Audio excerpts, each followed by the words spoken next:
কাজিমগঞ্জের শ্মশানে মরা পোড়ানো তার কাজ।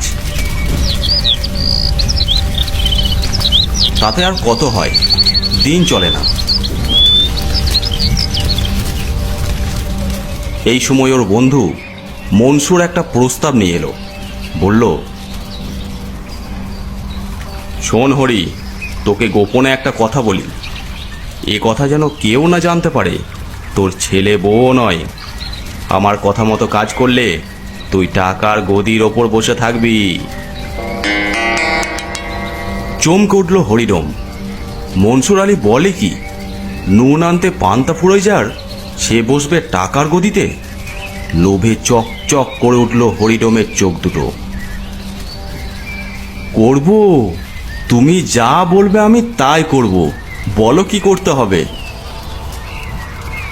শোন, মরা নিয়ে এখন বিরাট ব্যবসা চলছে।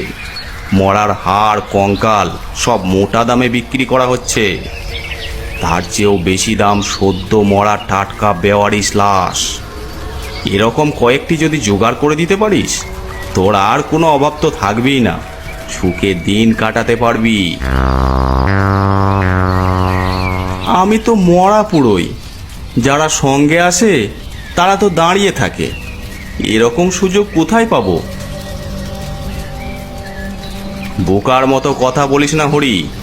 পুরানো ছাড়া বেওয়ারিশ মরা পাস না? সেগুলো কি করিস? তবে সে আর কটা, মাঝে মধ্যে একটা আধটা, তাতে কি হবে? অত হিসাব আমি জানি না হরি। তোকে একটা ভালো প্রস্তাব দিলুম, করবি তো কর। চোরগুপ্তার মাঠের উত্তর কোণে যে ছোট ঘর রয়েছে, আমরা ওই ঘরে প্রত্যেক রাতে থাকি।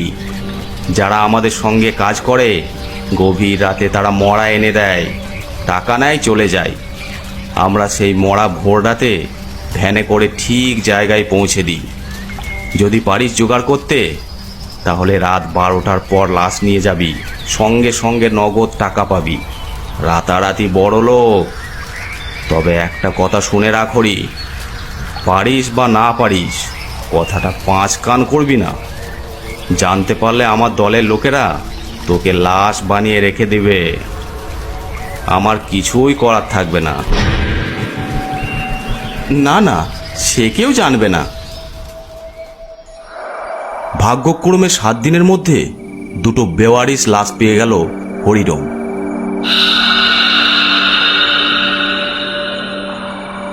একটা লাশেতেই এত টাকা! নগদ টাকা হাতে পেয়ে সে পাগল হয়ে গেল।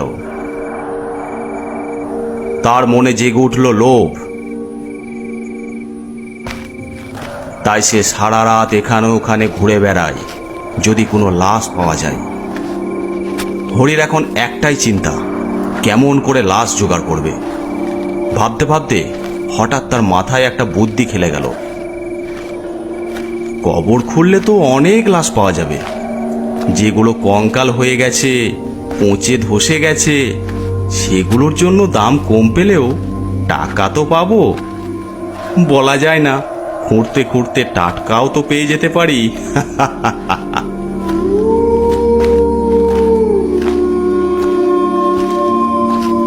কবরস্থানের ওইদিকে অনেকেরই চোখে পড়েছে গভীর রাতে কবরের আশেপাশে একটা ছায়া মূর্তি ঘোরাঘুরি করে। ভূতের ভয়ে আজকাল আর কেউ ওদিক দিয়ে রাতের বেলা যায় না। তাতে হরির আরও সুবিধা হলো। হরির আজ কোনো অভাব নেই, দিব্যি রমরমিয়ে চলছে তার ব্যবসা। হরির বাড়ির কাছাকাছি একটা পুকুর ছিল, ওপারে কয়েক ঘর নিয়ে একটা বস্তি। সেদিন সকালে ওপারে চেঁচা